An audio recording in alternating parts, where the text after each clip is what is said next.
Jaguars. Let's talk about the process. The deliberate approach to free agency bodes well for this team, and I'll tell you why. You are Locked On Jags, your daily Jacksonville Jaguars podcast. Part of the Locked On Podcast Network. Your team every day.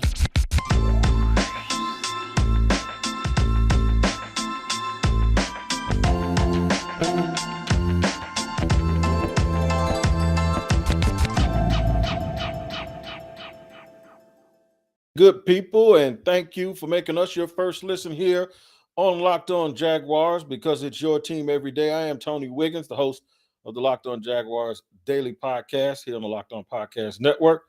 Covered this team now officially for going into maybe my 13th year.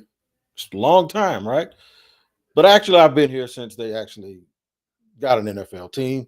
Just wasn't doing it professionally. I was just doing it just to talk in the barbershop and pay close attention to what was going on. Try to have my finger on the pulse of the team at all times. So today in the barbershop this morning, it's not my first time, a frequent visitor, refers to me as OG. My man Jordan Smith came in, the second-year edge rusher, to get his tape up and his trim for his last vacation before he gets to the business. And it really gave me the thought and the idea to talk about what this process is, because lots of times what happens is we get so caught up in the big names and the new guys that I did a podcast the other day where I talked about how the guys in development, we forget about them and they forget left out. So what I did was I decided that I was going to talk today about the overall process and the approach where the scouts and the coaches, like, they know what's in the bag. They know the things that they've been working on. They know before they head into free agency, they know who they're going to pick, who they're going to take, who they're going to go after, is because they know who they like already. And they also know what they have in the building. It's almost like when you go grocery shopping, you know what's in the pantry. Like, other people in the store don't. They can look at your basket and come to the conclusion that, oh, they're cooking this today, but they have no idea. And they can say, oh, he's missing something in the back. They don't know what you have in the pantry. So the thing is are they basing what they did in free agency in the aggressive way that they went about it? I mean, they were very early and very deliberate and extremely aggressive, even to the point where some people thought that they overpaid. Why did they do that? Was it just what they call it, a smash and grab? Did it just get everything you can? Or did it signal a shift in the thought process? So those are the things we're going to discuss today. The shift in the thought process. Like last year, the term that I often used was they're a napkin in a windstorm, right? It's like, oh, just let the wind blow and the napkin's just floating around, and wherever the wind stops, boom, we just adapt to our surroundings, and that's who we are, as opposed to being a deliberate, you're in a windstorm, but you have a navigation system and you actually have turbo boosters, and you're going to go to where you want regardless of what's going on around you. So it does, to me, signal a change and a difference in approach and a difference in the mentality. Now, could it have been reactionary because everyone says that they were slow to move, and there was this narrative that nobody wanted to come to Jacksonville and no one wanted to play and sign and work with Trent Baalke? Sure. But it also could be a reflection of the fact that they have a Super Bowl winning coach. This is not an experiment. They have a plethora of guys who have been trained and around a lot of people who are very forward thinking, who know exactly what it is that they want to accomplish as a team. I'm going to lean on optimism and say that it was the latter, that this change and this shift in the aggressive nature and the aggressive approach that they had in the offseason was about multiple things. One, we need to make this a destination place, and we need to be aggressive, and we need to make sure that we target the guys that we want. Two, we're doing it knowing what we have in the bag, because of the continuity. And I know it's continuity. People didn't want the continuity of having Trent Baalke still in the building, combined with a new approach of guys that he's going to work with, and Doug Peterson, his staff. And it's because we know what we have and we know who we want, and we're going to go get free agents that supplement that. Now, you've heard them in the past say, and rightfully, that the draft is where you build your team. Free agency is where you supplement your team. And I think that's true. And I think that's the, prevailing thought that a lot of people have. But what makes that a little bit dicey, or what makes that a little bit hard to navigate and discuss and understand sometimes, is this: the draft is also the bigger unknown. So what you're saying is that the bigger unknown is the thing that is actually the most important to our building process. The thing that we know more, and the thing that we know more proof of, is what guys can do on this level. That's the stuff that actually costs you more money, and it costs you uh, more uh, guaranteed money, and it costs you more salary cap space, because it is not you're not going out and investing money in an unproven product. You're actually investing money in something that you are more sure about, right? So how could that be the thing that supplements the other thing when the other thing is the unknown? It's one of the greatest things you ever want to think about, and wonder why this is so hard for people, because teams actually do, unless you're the Los Angeles Rams, teams actually want to build the core of their team through the draft and supplement it in free agency. So that by its very nature means that you're building the core of your team with things that are more unknown than you are with things that are proven. So the Rams have done it the opposite way as of lately and recently, and it got them a Super Bowl. Is it a copycat league? Are people going to continue to do that? Sure. I happen to think that you can do both. I happen to think that you can do both. I'm going to tell you what I'm going to hit in segment 3. I'm going to hit whether or not I do believe the Jags miscalculated what they had in the pantry, where they are in terms of development for their own players and what they need. Did they miscalculate where they already thought they were strong and they didn't think that they needed to? So far, I'm going to tell you definitively, I'm going to tell you they did that at one position. They've done it. And it's going to be offensive line, and it's not just because I've been for 2 years saying that the offensive line wasn't as good as they thought it was. So I'm not trying to be right, but I'm going to tell you why there's still a little bit of uncertainty. And it more or less has something to do with why I feel the urgency to have a great offensive line, not just a solid offensive line, not just a decent offensive line. Why I think the urgency to be great at that position is so important. And I think that's where the people that don't feel like me about the offensive line, I think that's where we kind of go sideways a little bit. But in segment 2, I'm going to go through and I'm going to tell you exactly who they are, what they've done in terms of free agency, what that means in the draft. I'm going to talk about guys that they brought in here that they didn't sign, that that may give you an indication of the positions that they're still looking to fortify, or maybe the positions they were trying to fortify so that they can focus the draft on something else. I'll do all that in just a second here on Locked On Jaguars on a Thursday, after I tell you guys about BetOnline. BetOnline.net is your number one source for all your betting needs and sports info.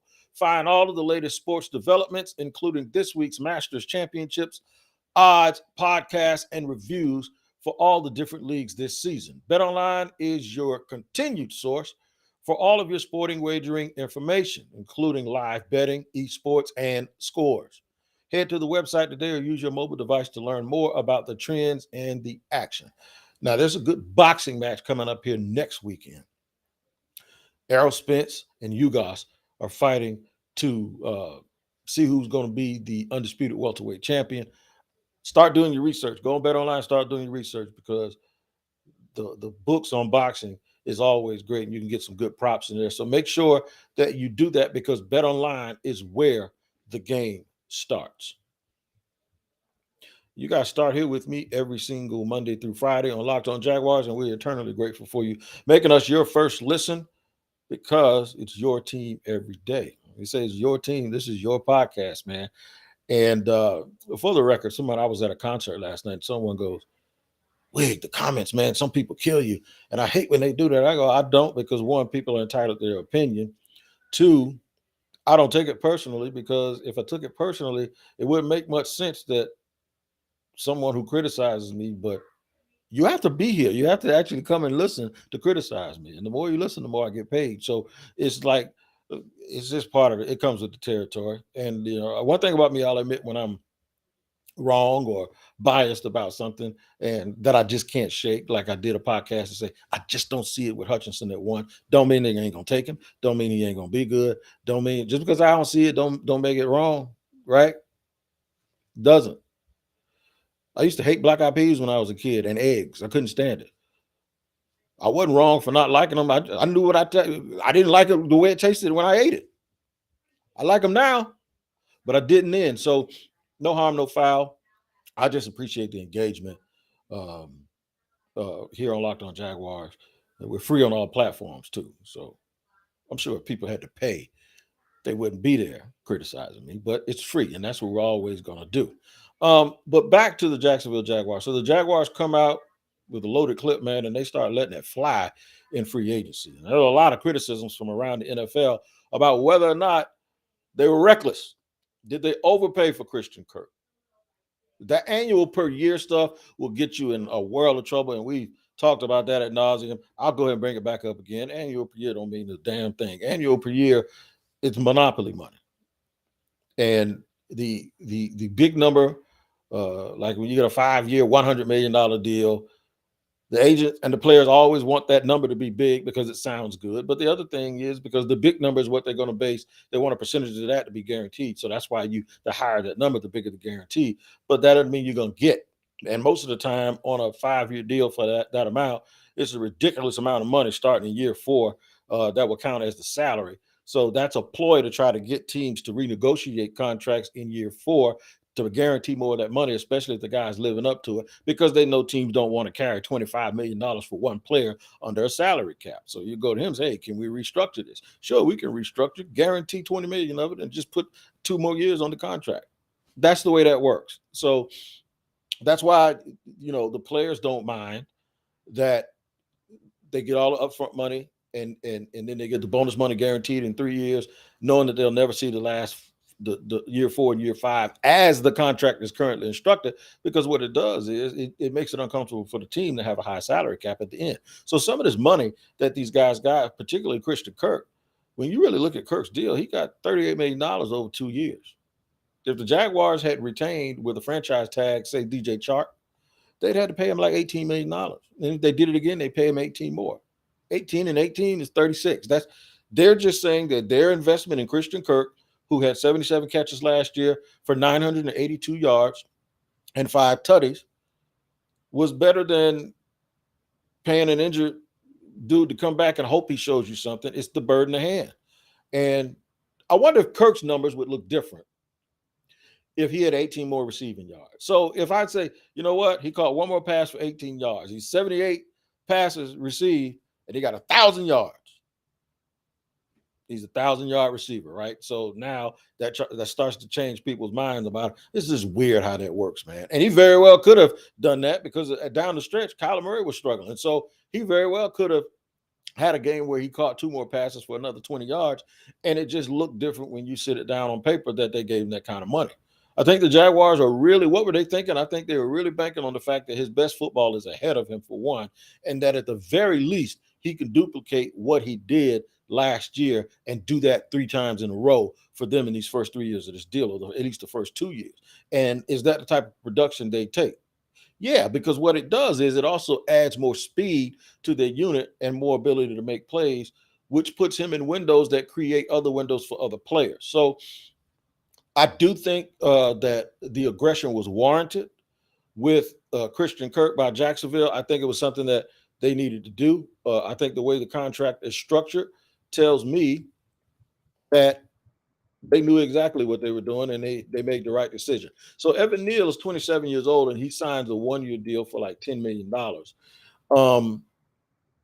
And then you got the other signing, and the reason why I'm going to mention these two together is because it kind of feels like the transfer portal. Arden Key, that's the other one. So Arden Key and Evan Neal cost you $17 million because they're 1-year deals. And 9 times out of 10, they're fully guaranteed. 1-year deals to me sort of feels like getting help in the transfer portal. And what I mean is that's getting help at certain positions. Some people call it kicking the tires. And I think for the player wants to come in, put up some numbers, have a good season, and then get another contract, either re-signing with this team or either hitting free agency and signing with someone else for a 2 or 3-year deal. An example is last year with Jihad Ward. Jihad came in and signed a 1-year deal. I don't even know if the deal he signed since he left here, I don't even know if his deal is the same type of deal, but I think he got another 1-year deal, because if it was a prove it year here, he didn't prove it, and the team was bad. And so it's almost like it's a mulligan. Like, whatever happened to you in Jacksonville, don't worry about it. We'll go back to your Baltimore days. But I don't want the Jaguars to have to be looking for another edge rusher to replace Arden Key and another tight end next year. So this better be transfer portal type stuff. And what I mean by that is, if the Jags are going to go edge, and obviously if they go edge at one, that rookie starts.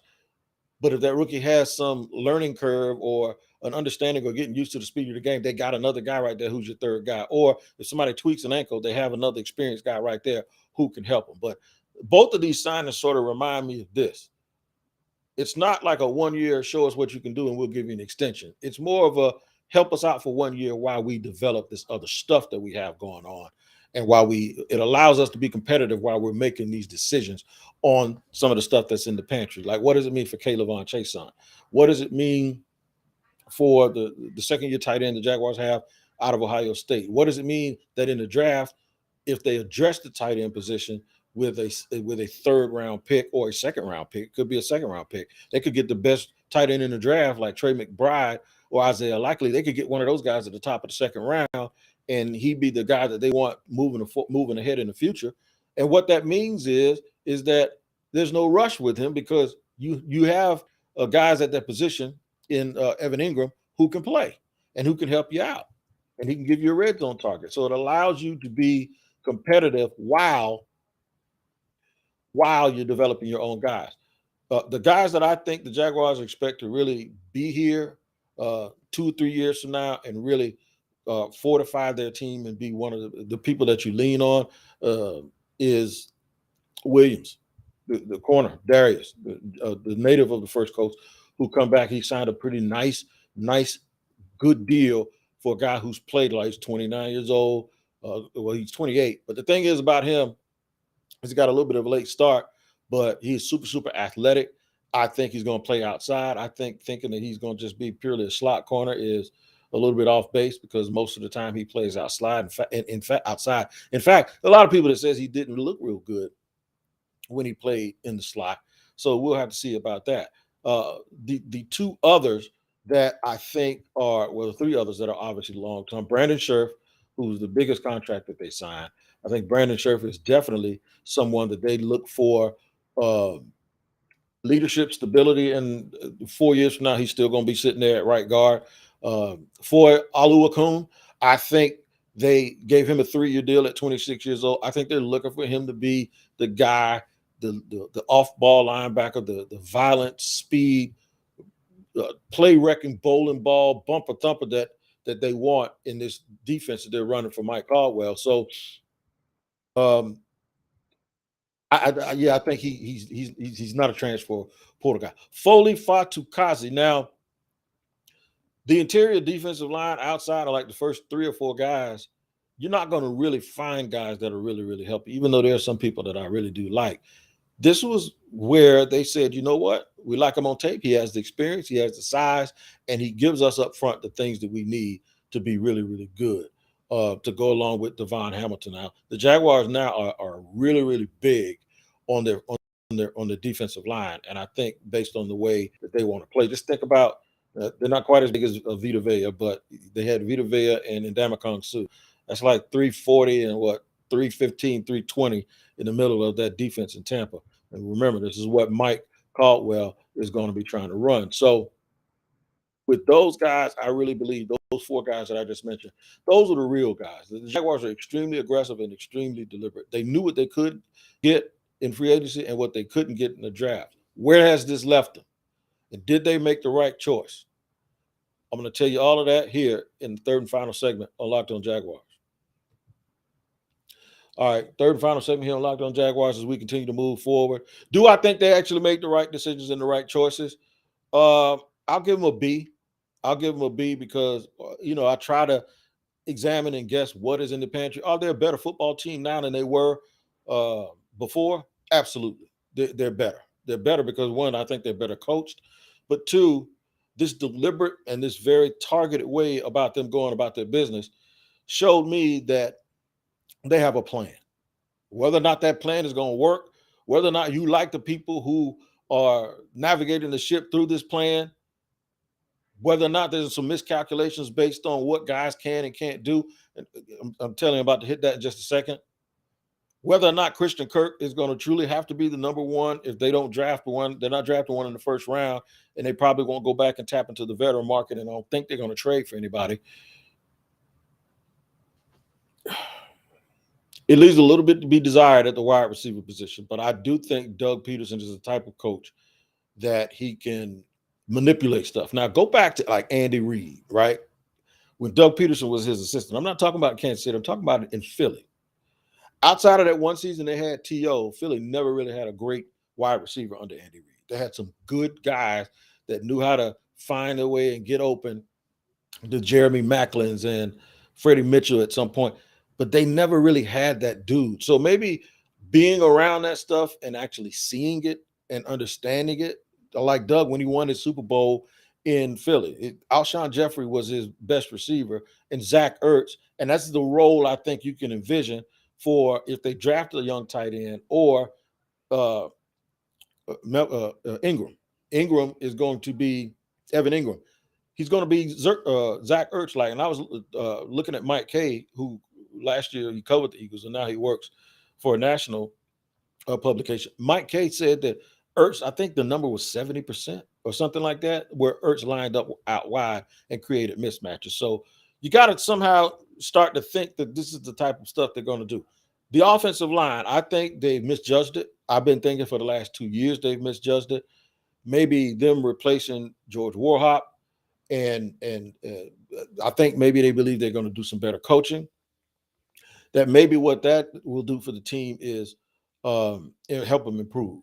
Bottom line is 6'6", 330-pound guys don't grow on trees, especially guys that have started as many games as Cam Robinson. And they just felt like they weren't going to let him get out. And now he hasn't signed his franchise tender, but they wanted him to stay here and be a part of their program. And I don't know if they can convince him to move inside the left guard, and then they go ahead and draft. Now, this would excite the hell out of me. I ain't going to lie to you. If they somehow move him inside the left guard, but he's got to sign that tender, because I don't think he's going to sign that tender with you guys sitting here thinking that he's going to be a guard. He wants to be paid as a tackle, right? So his franchise tag is under him being a tackle. You change the course of his career if you move him inside the guard, even though guards get paid too. They don't get paid as much money as tackles. So if for the course of his career, that's not something he wants to do, I get it. If you can meet him halfway and extend him and pay him like a high-end guard or a low-end left tackle, look at like Deion Dawkins' numbers and money from a year ago. I think it was 4 years, $60 million. Well, you get him 4 years and $75 million. So, yeah, that's not the $90 million that Teron Armstead got. But you say, yeah, do this for us. We'll slide you in the guard. We'll pay you in between an elite tackle and a high-end guard. How about that? And then you take Evan Neal.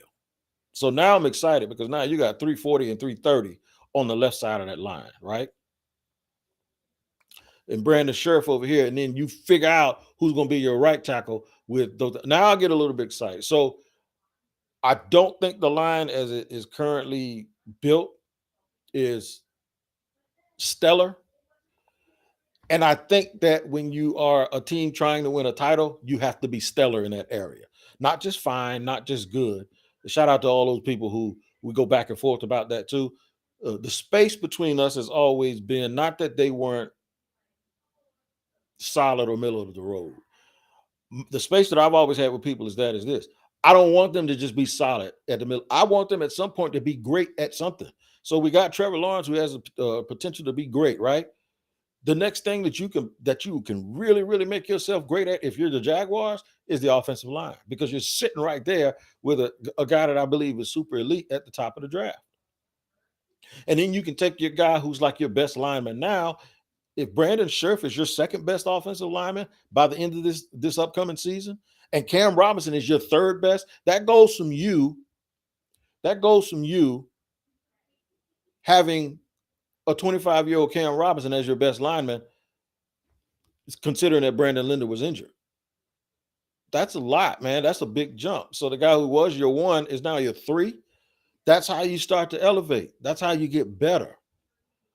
And so I'm going to leave judgment on the offensive line until I see what they're going to do in the draft.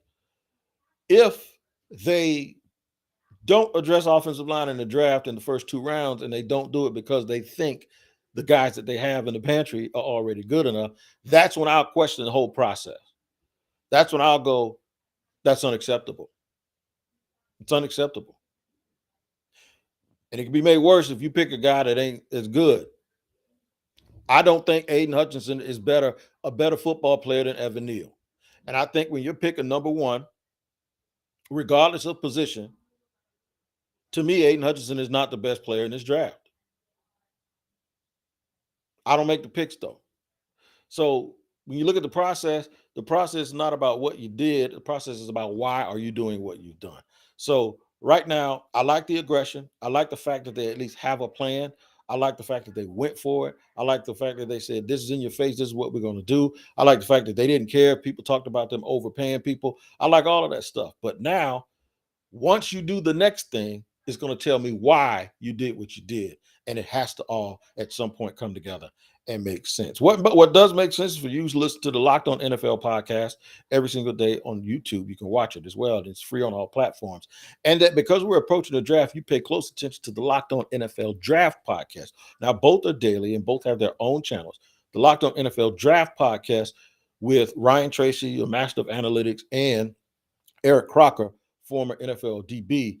They put that stuff together, man, and they give you the kind of knowledge about these prospects and about the perspective that you just don't get anywhere. So make sure you like and subscribe and find those wherever you get your podcast. And remember, it's free on all platforms. All right, I'm Tony Wiggins. We're getting closer and closer. I got one more episode this week. We'll bring it to you on tomorrow. But until then, you guys do what I always say. Continue to take care of each other. And thank you again for making us your first listen here on Locked On.